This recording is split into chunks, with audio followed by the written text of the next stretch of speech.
Only verified facts को सुनने और देखने वालों, मैं हूं असद और आपको हमारे चैनल में एक बार फिर से खुश आमदीद।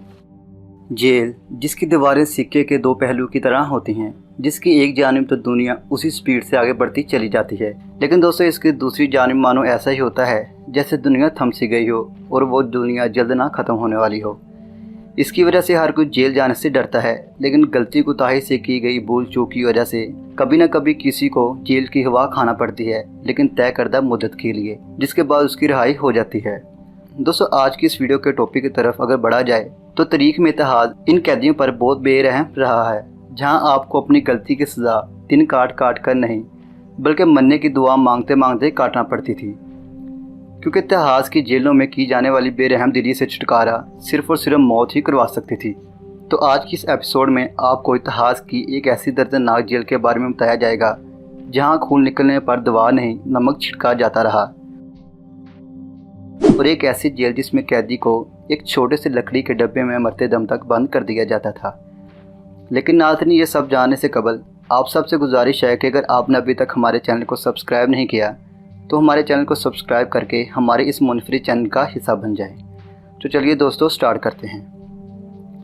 नंबर 1 पर हम आपको मंगोलिया में बनाए गए ओरगा जेल के कैदियों पर की गई बेरहम दिली के बारे में बताएंगे, जहां पर हज़ारों लोगों ने तड़प तड़प कर जानें दी हैं। दोस्तों 20वीं सदी से पहल तो मंगोलिया में कैदी को कैदी की हाइट के हिसाब से उसकी हाइट से छोटे लकड़ी के बॉक्स में बंद कर दिया जाता था, जिसमें ना तो सही से कोई बैठ सकता था और ना ही सही से लेट सकता था। मतलब कि अब इसे मरते दम तक अजाब में ही रहना पड़ता था, क्योंकि दोस्तों डेथ कोफिन के नाम पर बनाए गए इस बॉक्स में सिर्फ एक सुराख छोड़ दिया जाता था ताकि कैदी को खाना बाहर से दिया जा सके। इस डेथ कोफिन को उसी वक्त खोला जाता था जब कैदी की मौत हो जाती थी। कभी कभी कैदी को इसी बॉक्स के साथ दफन कर दिया जाता था। अगर कभी कभी मंगोलियों के दिल में रहम दिली भी आ जाए तो कैदियों को आज़ादी देने के नाम पर सर्दी के मौसम में खुले आसमान तले छोड़ दिया जाता था, जो कुछ ही दिनों बाद खुद ही सर्दी से मर जाता था। मैमरटाइन प्रिजन, रोम। दोस्तों रोम में बनी मैमरटाइन जेल, जिसमें आप कैदियों को खुले आसमान में चलते फिरते नहीं देखोगे, बल्कि ये जेल रोम शहर के बीचों बीच बह रहे गंदे नाले में बनाई गई थी, जिसमें बहने वाला यूरिन और गटर के पानी की बदबू कैदियों के लिए जुर्म को मनाने के लिए काफ़ी होती थी। दोस्तों इतिहास में रोम में बनाई गई इस जेल में उस वक्त तक रहना पड़ता था जब तक उसके गुनाह की सुनवाई ना हो पाए। रोम शहर के ज़मीन तले ये नाला, जिसकी गहराई 6.5 फीट, लंबाई 30 फीट और चौड़ाई तकरीबन 22.5 फीट थी। ये जेल इतनी खौफसदा और जानलेवा थी कि यहाँ पर सैकड़ों कैदियों ने भूख से लड़ते लड़ते दम तोड़ दिया था।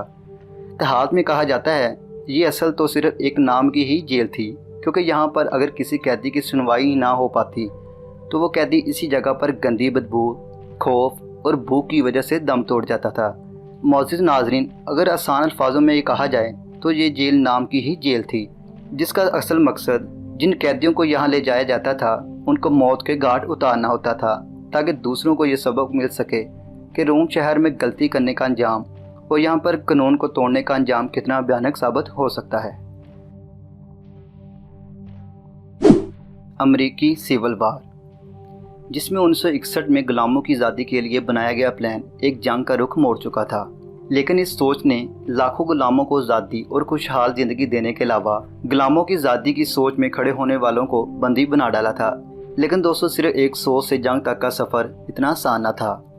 इन कैदियों को बद से बदतर सज़ा देने के लिए इनको एक ऐसी जेल में बंद कर दिया गया था जिसमें कैदी की कैपेसिटी से भी ज़्यादा 4 गुना ज़्यादा कैदियों को धकेल दिया गया, जो अपने आप में एक नरक बन चुकी थी।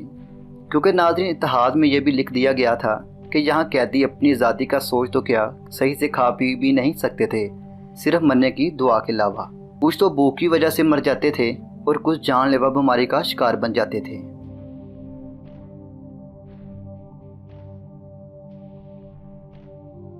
तो दोस्तों आपको क्या लगता है कि इतिहास में इन कैदियों, जिसमें रेपिस्ट और मर्डरर्स शामिल थे, उनके साथ ये सब करना ठीक था या गलत? हमें कमेंट सेक्शन में लाजमी बताइएगा।